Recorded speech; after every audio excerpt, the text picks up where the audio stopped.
But groundwater depletion is just one of the issues facing Arkansas. In the Northwest, where the aquifers are difficult to reach, municipalities rely on Beaver Lake to meet their needs. Well, the lake itself was, as Bob Morgan has already mentioned, it's an impoundment on the White River that was built in the 1960s, authorized through congressional legislation and built by the Army Corps of Engineers. And the lake is still managed by the Army Corps of Engineers primarily. And its primary motivation for constructing the lake was actually flood control on the White River, and secondarily for hydroelectric power generation. The third use at that time was for drinking water, and recreation was really kind of an afterthought all the way around. As I think the lake has evolved in the last 45 years or so, recreation and tourism probably are the much bigger industry here now, and the drinking water is becoming much more important. Still, hydroelectric power, I think, dominates as the main purpose of the lake and the reservoir itself, and flood control is really a minor issue anymore. Beaver Lake is the water supply for northwest Arkansas, among other things. The reservoir is in the upper White River, represents probably our strongest tourism and economic resource for the region. Provides the basis for just about everything that happens in northwest Arkansas. It is, as you look at ecological resources that are necessary to sustain an economy, this is it. This is the beginning. And without this, none of the other economic processes that occur in northwest Arkansas would exist. I think everybody understands that Beaver Lake is really important to the health of our area, that it's the only water supply we have. You know, if you look at Tulsa, they've got 3 different lakes, I think, that they can use for water supply. We only have 1. And if this one goes bad, it's going to be really tough to find another resource like this that we can use to provide 300,000 people with water. Yeah, it's entirely possible to kill a lake. I mean, there are many, many examples of lakes, even very large lakes, that were killed by human activities. And I think the classic examples occurred in the 1960s in the Great Lakes. Lake Erie itself was virtually dead along much of the southern shore, where we have large industrial areas, Cleveland and some other big cities.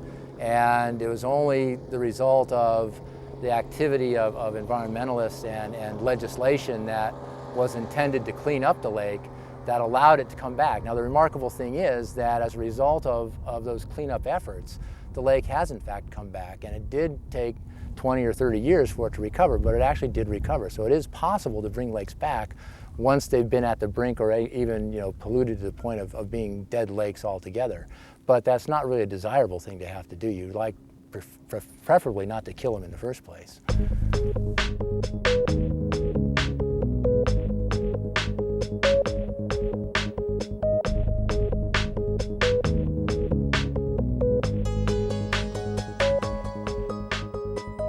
There are 2 fundamental principles in ecological engineering and ecological processes. One is that everything's connected.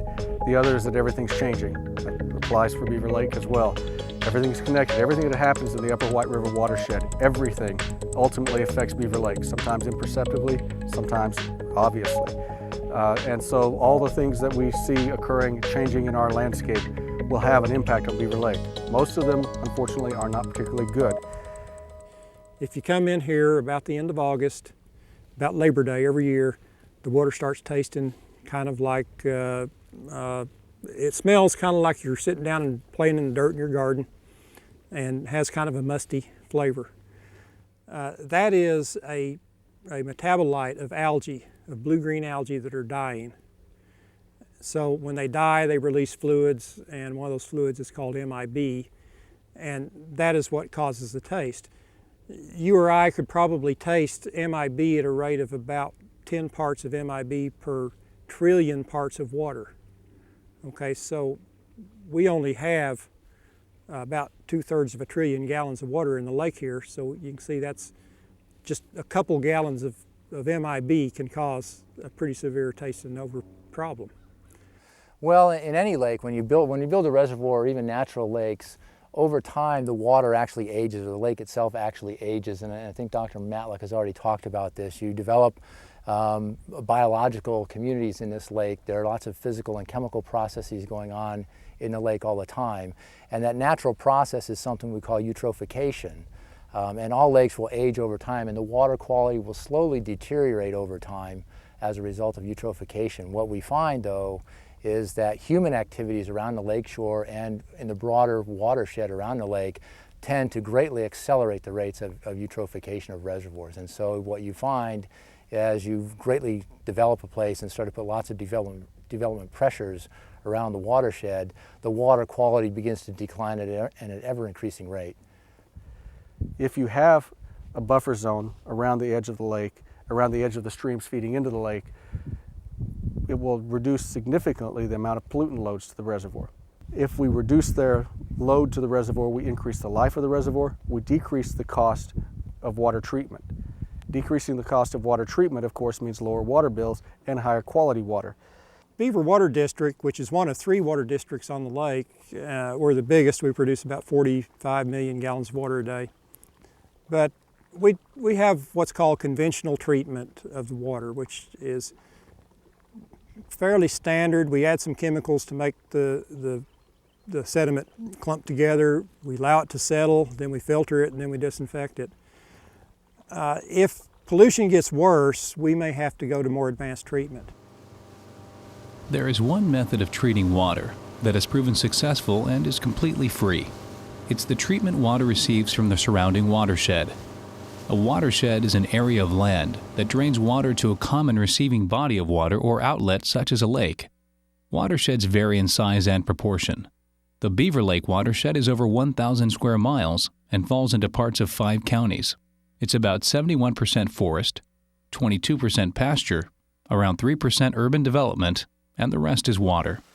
Watersheds are important because they remove sediments and dissolved materials from the water as it passes through the forest streams and lakes.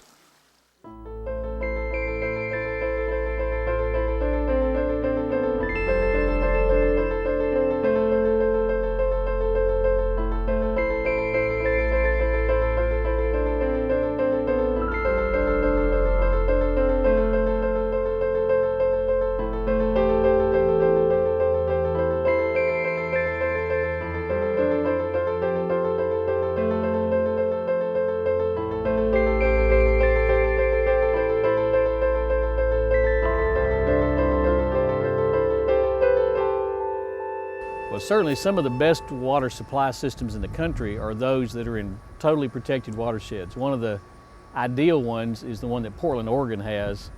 They literally, through some work with the federal government, the entire watershed, every drop of water that falls that goes into their water supply source is controlled or owned by the government. So there's absolutely no development, there's no hikers, there's no camping, there's no anything in that watershed. Because that watershed is so protected, they are one of the few systems in the country, literally it's a handful of systems, that do not even have to filter their water. They have a filtration waiver. So that's one extreme from water that's totally, completely protected. And then you can go to the other extremes, whether it's the Ohio River or the Mississippi River that drains a significant portion of the United States. Obviously the folks in New Orleans, their water supply is the Mississippi, and their watershed is literally about 40% of the United States. And so that makes it a much more challenging water supply. And even when you do a really good job of treating that water, the risks are greater because there are more contaminants to start with.